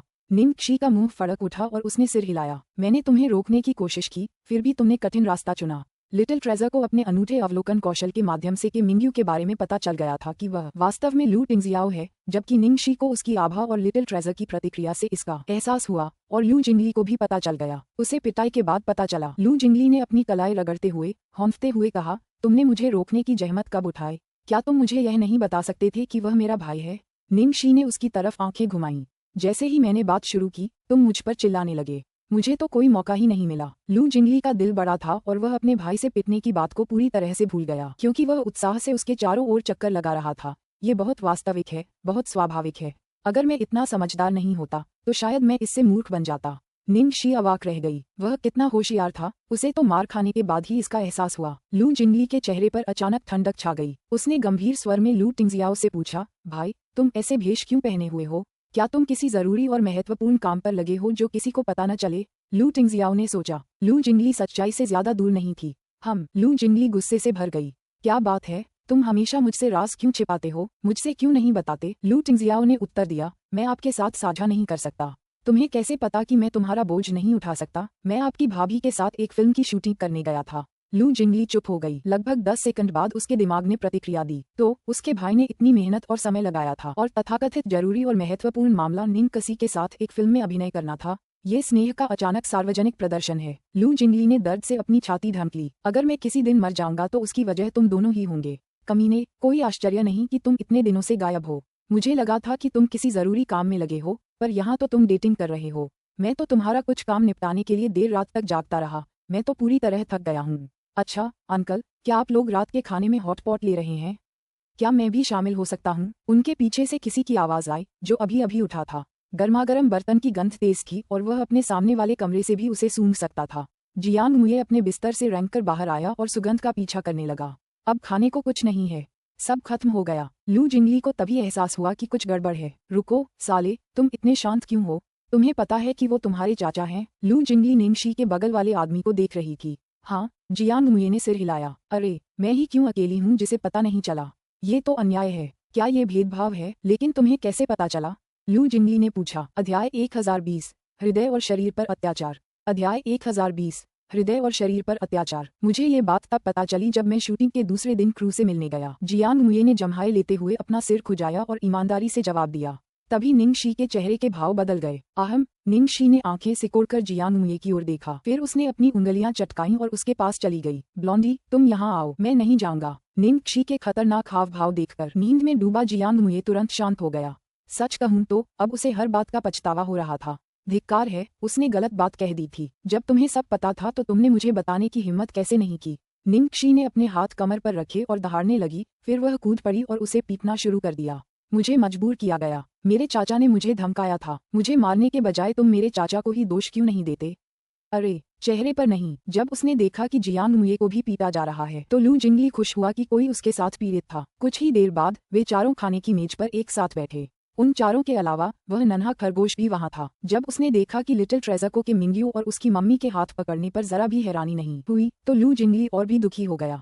लिटिल ट्रेजर को भी पता था। दरअसल उसे ही सबसे आखिर में पता चला था। हालांकि लू जिंगली ने जल्द ही अपनी ऊर्जा वापस पा ली थी, क्योंकि निंगक्षी ने उनके लिए एक नया हॉट पॉट बनाया था। हालांकि उसका एक पॉट गिर गया था और उसे मार भी पड़ी थी, पर उसकी किस्मत अच्छी थी कि उसे जियाओ झी के हाथों से बनाया हुआ हॉट पॉट मिला।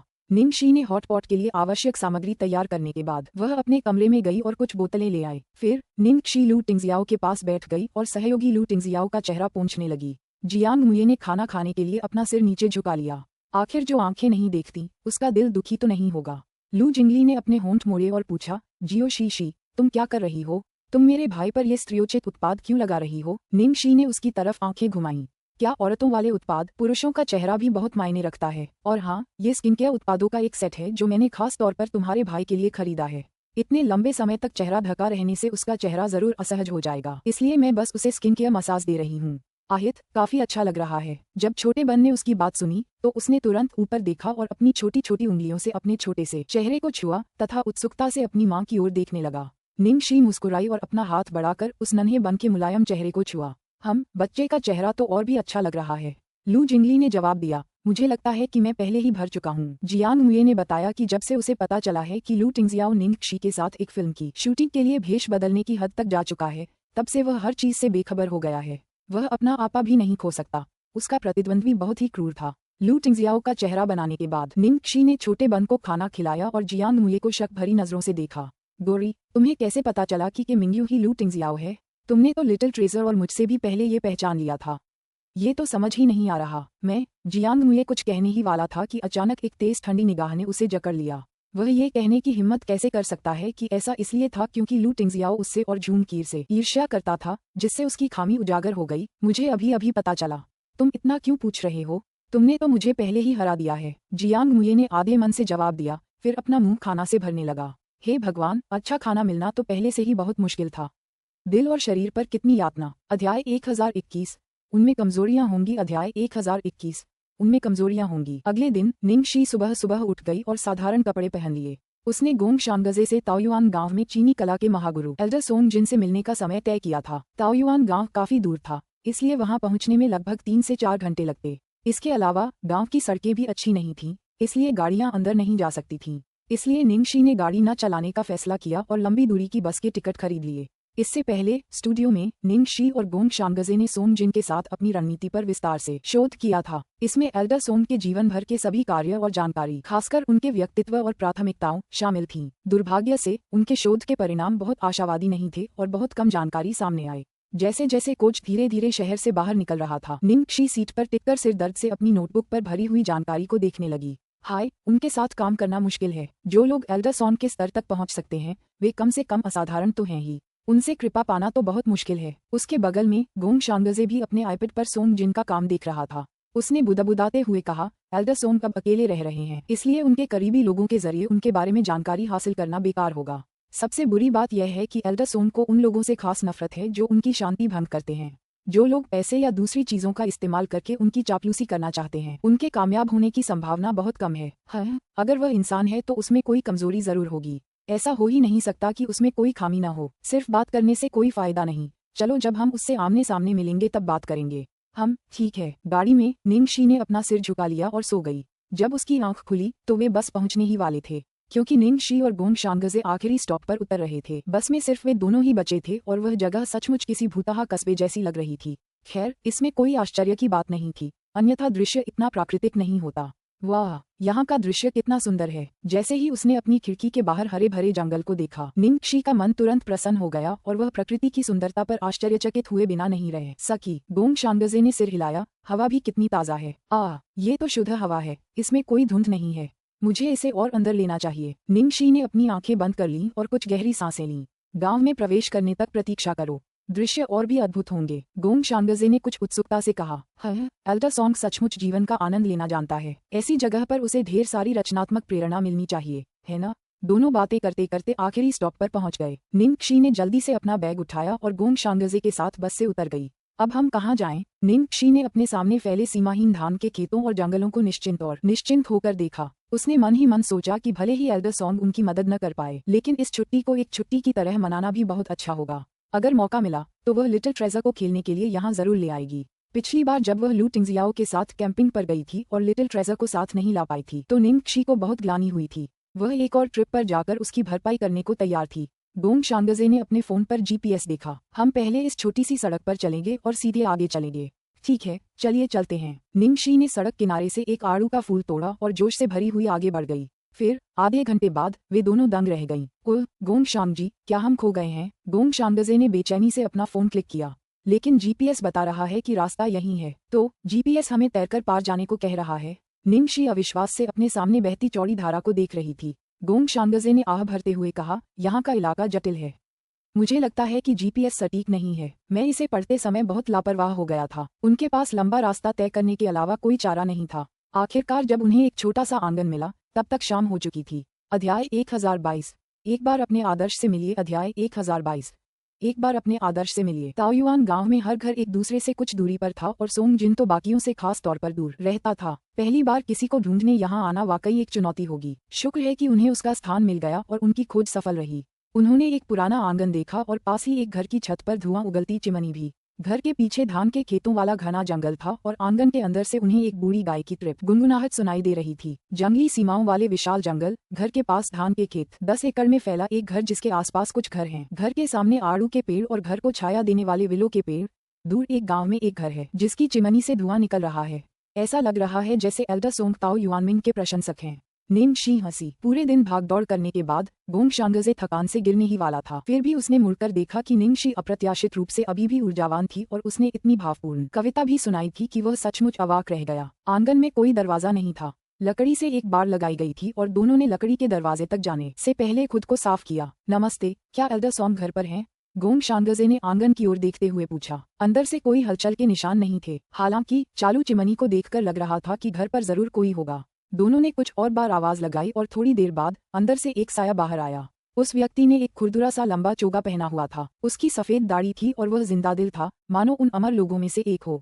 जब उसने सोंग जिन को देखा तो निंग शी का दिल धड़क उठा। वह बुजुर्ग व्यक्ति स्पष्ट रूप से ऐसा लग रहा था जैसे कि उसके मन में कोई सांसारिक इच्छा या किसी चीज की खोज करने का इरादा नहीं था। ऐसे लोगों के साथ समझौता करना सबसे कठिन था। एल्डर सोंग, गोंग शांगजे सोंग जिन के सबसे बड़े प्रशंसक थे। अपने आदर्श को देखते ही उनकी थकान तुरंत गायब हो गई और उन्होंने भावुक होकर कहा, एल्डर सोंग, आपकी शांति और सुकून में खलल डालने के लिए मुझे सचमुच माफ करना। मेरा नाम गोंग शांगजे है और मैं एक डिजाइनर हूँ।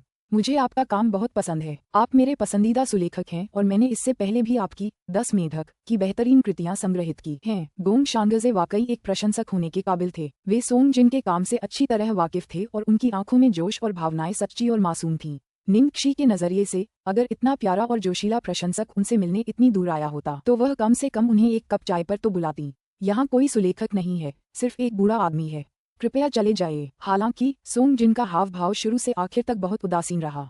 उसकी आंखें भी ऐसी लग रही थीं जैसे वह दो लोगों को नहीं बल्कि दो बेजान चीजों को देख रहा हो। आखिरकार अपने घर वापस जाने से पहले उसने बस यही वाक्य कहा।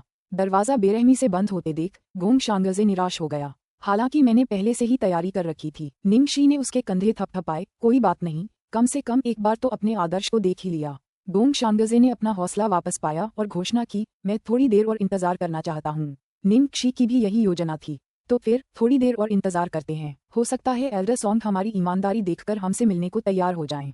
वे सूरज डूबने तक दरवाजे के बाहर इंतजार करते रहे। जब उसने देखा कि आसमान में अंधेरा छा रहा है तो निंग शी ने आह भरी। अब तो आसमान भी साथ नहीं दे रहा। इस समय तो मूसलाधार बारिश होनी चाहिए ताकि माहौल ठीक हो जाए।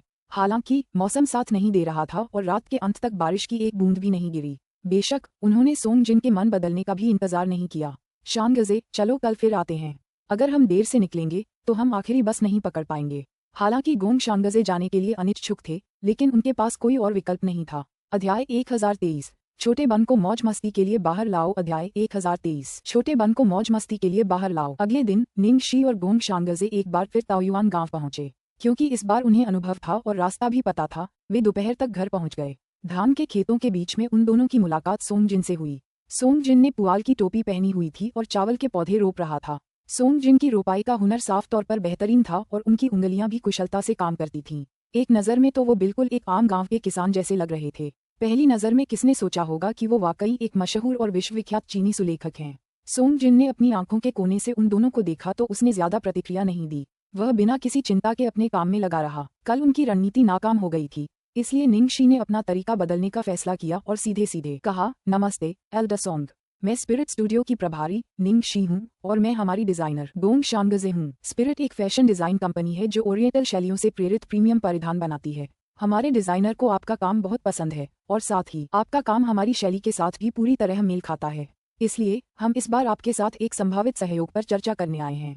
मुझे उम्मीद है कि आप इस पर विचार करेंगे। कुछ देर की खामोशी के बाद सोंग जिन सीधा हुआ और निंग शी को सख्ती से देखा। युवती, मुझे लगता है कि तुम दोनों को किसी और को ढूंढना चाहिए। मैंने पहले ही कह दिया था कि मैं बस एक बूढ़ा आदमी हूँ, मैं तुम्हारी कोई मदद नहीं कर सकता।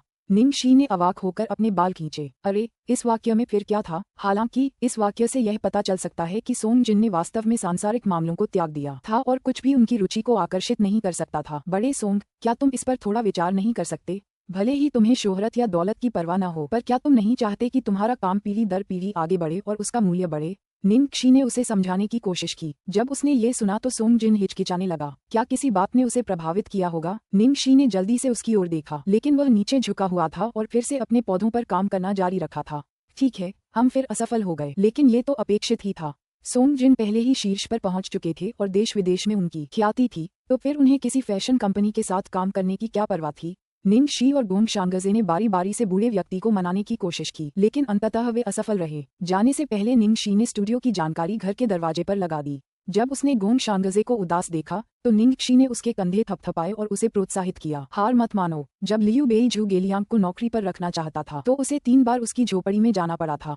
चलो कल फिर कोशिश करते हैं, शायद हम कल सफल हो जाएं। कौन जाने। तीसरे दिन एक बार फिर असफलता देखने को मिली। ताओयुआन गांव से लौटकर निंग शी सीधे प्लेटिनम पैलेस गई। जैसे ही निंग शी उसके घर में दाखिल हुई, वह सोफे पर गिर पड़ी और कराहते हुए बोली, उफ, उसे शांत करना कितना मुश्किल है। क्या हुआ? लू टिंगजियाओ सोफे पर बैठा अखबार पढ़ रहा था। उसने लड़की के बालों में हाथ फेरा और देखा कि वह अंदर आते ही परेशान हो गई थी। यह वही राष्ट्रीय सुलेखक है जिसके बारे में मैंने तुम्हें बताया था। उसे बुलाना कितना मुश्किल है। निंग शी बुदबुदाई। गीत जिन, हाँ, कोई भी सख्त या नर्म तरीका उस तक नहीं पहुंच सकता। असल बात यह है कि उसे किसी चीज की इच्छा नहीं है और हमारे पास प्रवेश करने के लिए कोई जगह नहीं है। निंग शी खुद को रोक नहीं पाई और रोने लगी। एल्डरसॉन को आमंत्रित करने की संभावना बहुत कम है। मेरा सुझाव है कि आप किसी और की तलाश करें, लू टिंगजियाओ ने कहा। ठीक है, अगर लू टिंगजियाओ भी ऐसा कहता है तो शायद कोई उम्मीद नहीं है। निंग शी ने आह भरी। मुझे भी लगता है कि ज्यादा संभावना नहीं है। हम कल आखिरी बार कोशिश करेंगे। गोंग शांगजे, वो बदकिस्मत बच्चा, हर समय घर के अंदर रहने से बहुत कमजोर हो गया है। पिछले कुछ दिनों से इधर उधर भाग दौड़कर वो पहले ही बीमार हो गया है। मुझे कल अकेले जाना है। अरे नहीं नहीं, रुको, कल शनिवार है और मैं बस इस नन्हे बन को प्रकृति की सैर पर ले जाने के बारे में सोच रही थी। बिल्कुल सही। अध्याय 1024। मेरे हाथ खुजली कर रहे हैं। मैं किसी को पीटना चाहता हूँ। अध्याय 1024। मेरे हाथ खुजली कर रहे हैं। मैं किसी को पीटना चाहता हूँ। जैसे ही निंग शी ने ये कहा, एक मुलायम सा बच्चा ऊपर से दौड़कर आया और उसके आलिंगन में कूद पड़ा। उसका चेहरा उम्मीदों से भरा हुआ था। जब निंग शी ने देखा कि लिटिल ट्रेजर ट्रिप की बात सुनकर इतना उत्साहित है, तो वह खुद को दोषी महसूस करने से नहीं रोक पाई। हम, माफ करना मेरे छोटे बच्चे, मम्मी बहुत दिनों से तुम्हें मस्ती के लिए बाहर नहीं ले गई। हम कल जाएंगे और सिर्फ हम दोनों ही जाएंगे, सिर्फ मम्मी के साथ, और पापा को नहीं लाया। ये सुनते ही छोटे बन की आंखें और भी चमक उठीं। उसकी रोशनी की किरणें निंग शी की आंखों को लगभग चौंधिया गईं, जब तक कि वे कांच जैसी न हो गईं। निंग शी ने जवाब दिया, हाँ, हम विशाल बल्ब नहीं ला रहे हैं। लू टिंगजियाओ अवाक रह गई। क्या कर्म बहुत जल्दी आ गया था? क्या हुआ? क्या तुम्हें कुछ कहना है? निंग शी ने लू टिंगजियाओ की तरफ देखा और अपनी भौहें ऊपर उठा लीं। लू टिंगजियाओ असहाय थी। नहीं, लड़की को वास्तव में पता था कि वह कल काम के सिलसिले में बाहर जा रहा है और निश्चित रूप से नहीं जा पाएगा। अच्छा, तो फिर यह खुशी से निर्णय लिया गया। मम्मी के साथ घूमने जाने की डेट तय होने के कारण लिटिल ट्रेजर इतना उत्साहित था कि उसे पूरी रात नींद ही नहीं आई। मम्मी के साथ यह उसका पहला आउटिंग था। अगली सुबह लिटिल ट्रेजर सैर की तैयारी के लिए जल्दी उठ गया। 3 लोगों के परिवार ने अलग अलग रास्ते जाने से पहले अपना सामान समेट लिया। तभी सामने वाले बंगले से एक आदमी अचानक दौड़ता हुआ आया। रुको, मैं भी हूँ। मैं भी। लू जिंगली, तुम यहाँ क्यों हो? निंग शी उसे देखकर हैरान रह गई। मेरे भाई ने कहा कि तुम लोग बसंत ऋतु की सैर पर जा रहे हो। बसंत ऋतु की सैर में बारबेक्यू जरूर शामिल होगा। मैं भी जाना चाहता हूँ। लू जिंगली को देखकर ऐसा लग रहा था जैसे उसके मुंह में पानी आ रहा हो। निंग शी हैरान रह गई। तुम बसंत की सैर के लिए आ रहे हो या खाने के लिए? जरूर, खाने के लिए। भाभी, पिछली बार आपने जो ग्रिल्ड मीट बनाया था वो बहुत स्वादिष्ट था। मैं मुफ्त में नहीं खाऊंगी। मैं आप लोगों का बैग उठाने में मदद करूंगी और मेहनत भी करूंगी। ठीक है। लू जिंगली ने गिड़गिड़ाने की कोशिश की। आखिरकार यह एक उजाड़ ग्रामीण इलाका है। जिंगली को भी तुम दोनों के साथ जाने दो, लू टिंगजियाओ ने कहा। ठीक है। निंग शी ने सोचा कि किसी को अपना बैग ले जाने देना अच्छा विचार है, क्योंकि वह आज काफी सामान लेकर आई थी। तो क्या आप एक और व्यक्ति को लाने में कोई आपत्ति नहीं करेंगे? उनके पीछे से जियांग मुये की आवाज आई। जब उसने देखा कि जियांग मुये कहीं से प्रकट हो गया है तो लू जिंगली परेशान हो गया, क्योंकि इसका मतलब था कि उसके साथ खाने के लिए लड़ने वाला कोई और भी था। अरे जियांग मुये, तुम हर जगह क्यों हो? अगर तुम रात के खाने पर लीड डालना चाहते हो तो ठीक है, लेकिन तुम सैर पर भी लीड डालना चाहते हो। क्या तुमने किसी वीरान देहात में जाने की बात नहीं कही थी? वहाँ तो कोई भी नहीं होगा। मुझे हाल ही में भीड़ का सिंड्रोम हो गया है। जब मैं बहुत सारे लोगों को देखता हूँ तो मुझे सिरदर्द होने लगता है। संयोग से मुझे आराम करने के लिए ऐसी ही जगह पर जाना है, जियांग मुये ने कमजोर और परेशान स्वर में कहा। निंग शी का मुंह फड़क उठा। आखिर भीड़ सिंड्रोम क्या है? ये हम में से उन लोगों के लिए एक समस्या है जो बहुत लोकप्रिय है। मैं तुम्हें न समझने के लिए दोष नहीं दूंगा। जियांग मुये ने आह भरी। निंग शी अवाक रह गई। उसके हाथों में खुजली हो रही थी और वह सचमुच किसी को पीटना चाहती थी। अंततः निंग शी और लिटिल ट्रेजर की जोड़ी तिकड़ी बन गई और अब चौगुनी हो गई है। ठीक है, एक बैग उठाने में मदद कर सकता है और दूसरा लिटिल ट्रेजर को तब उठा सकता है जब वह चलते चलते थक जाए। यही है पिसी, वन और सफेद ड्रैगन की लय। बहुत अच्छा। फैसला करने के बाद निंग शी लू टिंगजियाओ के पास अलविदा कहने गई। मेरे प्यारे, अब हम चलते हैं। जब उन्होंने निंगक्षी को लू टिंगजियाओ से इतनी कोमल और मीठी आवाज में बात करते सुना तो लू जिंगली और जियान ये समझ गए कि अब सार्वजनिक रूप से स्नेह प्रदर्शित करने का समय आ गया है, इसलिए वे तुरंत साथ साथ भाग गए। जो अदृश्य रहता है उसे पवित्र माना जाता है। अनुवादक के विचार। दाओवादी 7 1 पिसी जूबाजी चीनी लोककथा journey to the west CUG में एक पात्र जिसमें सुअर जैसी विशेषताएं हैं और वह मैला रेख से लैस है। आथा वैली के अनुवाद में पिसी। अध्याय 1025 छोटा खजाना और छोटी खरगोश। अध्याय 1025 छोटा खजाना और छोटी खरगोश। हम और मजे करो। लू टिंगजियाओ ने लड़की के बाल बिखेर दिए। निंगक्षी को अचानक दुख हुआ कि लू टिंगजियाओ को वीकेंड होने के बावजूद काम करना पड़ रहा है। मुझे अचानक लग रहा है कि तुम्हें अकेला छोड़ना बहुत बुरा होगा। इसके बारे में क्या किया जा सकता है? यद्यपि वह आज भी काम पर जा रही थी, लेकिन वर्तमान माहौल को देखते हुए ऐसा लग रहा था कि यह पूरी तरह से सैर सपाटे में बदल गया है। लू टिंगजियाओ ने लड़की के कान को हल्के से चुटकी काटी और धीरे से कहा, अगली बार मुझे मुआवजा देना। निंगक्षी ने पलकें झपकाईं। क्या मैं अब तुम्हें मुआवजा दे दूं? बस करो, तुम दोनों। यहाँ अभी भी एक नाबालिग बच्चा है। अरे! लू जिंगली दूर से चीखने लगी। निंगक्षी ने लू टिंगजियाओ के गालों को चूमने के लिए पैर की उंगलियों पर चलकर हाथ हिलाया और अपने बच्चे के पिता को अलविदा कहा। नन्हा बन पहली बार इस तरह की जर्जर बस में सवार हुआ था और पूरे रास्ते, खासकर ताओयुआन गांव पहुंचने के बाद, वह बहुत उत्साहित था। जब उसने अपने सामने का नजारा देखा तो फूलों का सागर उसकी आंखों में झलक रहा था और उसकी निगाहें उत्सुकता और चमक से भरी थीं। हालांकि निंगक्षी ने पहले भी 3 बार यही दृश्य देखा था और वह इससे सुन्न हो गई थी, लेकिन क्योंकि इस बार वह उस छोटे खरगोश के साथ थी, उसे सब कुछ फिर से एक नए अनुभव जैसा महसूस हुआ। हरे भरे पहाड़ और साफ पानी, इंसानों के असर का कोई निशान नहीं। सबसे खास बात, वहाँ एक भी इंसान नहीं है। ये तो स्वर्ग है। ओह ओह ओह! जियांग मुये ने आगे हरी भरी पहाड़ियों और क्रिस्टल जैसे पानी को देखा और बहुत उत्साहित होने लगा। ऐसा लगता है कि वह वास्तव में हमेशा संयमित रहा था। अरे, क्या तुमने भाई मिंग को बताया कि तुम आज बाहर जा रहे हो? निंगक्षी ने सहजता से पूछा। जियांग मुये ने हठपूर्वक उत्तर दिया, मुझे उसे क्यों बताना होगा? निंगक्षी अवाक रह गई। उसे समझ नहीं आ रहा था कि लेई मिंग ने पिछले जन्म में ऐसा कौन सा पाप किया था कि उसे इस जन्म में जियांग मुये का मैनेजर बनना पड़ा। निंगक्षी ने इस बारे में सोचा और अंततः लेई मिंग को जियांग मुये के ठिकाने के बारे में सूचित करने के लिए एक संदेश भेजने का फैसला किया। वाह, स्वादिष्ट, कितना मीठा! लू जिंगली पहले से ही एक पेड़ पर चढ़ रहा था जब निंगक्षी को पता ही नहीं चला। उसने कुछ आड़ू के फूल तोड़े थे और पुनकेसर के अंदर का शहद खा रहा था। निश्चित रूप से यह एक खाने पीने के शौकीन का असली रंग है। निंगक्षी भी कुछ तोड़ने के लिए पास गई, फिर छोटे बन को भी कुछ दिया। छोटे बन ने उसे चाटा और उसकी आंखें चमक उठीं। चलो चलें, आगे का दृश्य और भी सुंदर है। अपनी पिछली 3 यात्राओं से निंगक्षी को आसपास के रास्ते अच्छी तरह याद थे और वह सबसे अच्छे दृश्य और सबसे मजेदार स्थानों को जानती थी। एक उत्कृष्ट टूर गाइड होने में उसे कोई परेशानी नहीं थी। चारों रास्ते भर खूबसूरत नज़ारों की सैर करते रहे। दोपहर होने पर निंगक्षी को जंगल में एक खूबसूरत जगह मिली और वह बारबेक्यू शुरू करने के लिए रुक गई। लू जिंगली को उस पल का बेसब्री से इंतजार था। आखिरकार उसने बारबेक्यू पिट तैयार किया और फिर खाने की सारी सामग्री बाहर रख दी। निंगक्षी ने जियांग मुये को पिकनिक का कपड़ा बिछाने और कटलरी व्यवस्थित करने का आदेश दिया। काम पूरा होने पर वह तितलियों और खरगोशों को भगाने के लिए छोटी बन ले आए। ब्लॉन्डी, क्या तुम्हारा काम हो गया? जल्दी से आओ, यहाँ एक खरगोश है, उसे पकड़ो। फिर आज हमारे पास अतिरिक्त भोजन होगा। जियांग मुये ने सामान बाहर रखा और उन दोनों को इधर उधर कूदते हुए देखा। तभी उसे अचानक एहसास हुआ कि क्या वह जाल में फंस गया है। वह तो मानो कठोर परिश्रम करने आया था। कोई आश्चर्य नहीं कि जब उसने कहा कि वह आना चाहता है तो लू टिंगजियाओ ने जरा भी विरोध नहीं किया। पकड़ो अपनी गांड, मैं कुत्ता नहीं हूँ, मैं खरगोश कैसे पकड़ सकता हूँ? जियांग मुये ने तीखी आवाज में कहा। तुम बहुत बेकार हो। लिटिल ट्रेजर की देखभाल में मेरी मदद करो, मैं उसे पकड़ने जाऊंगी, निंगक्षी ने कहा और फिर भागकर गायब हो गई। कुछ ही क्षणों बाद निंगक्षी वापस लौटी और उसने एक रोएदार सफेद खरगोश पकड़ लिया। जियांग मुये अवाक रह गया। क्या बकवास है? क्या तुम औरत भी हो? जब छोटे बन ने मम्मी के हाथों में खरगोश देखा तो वह खुशी से दौड़कर उसके पास गया। निंगक्षी नीचे बैठी और छोटे बन से धीरे से बोली, इसे छूना है?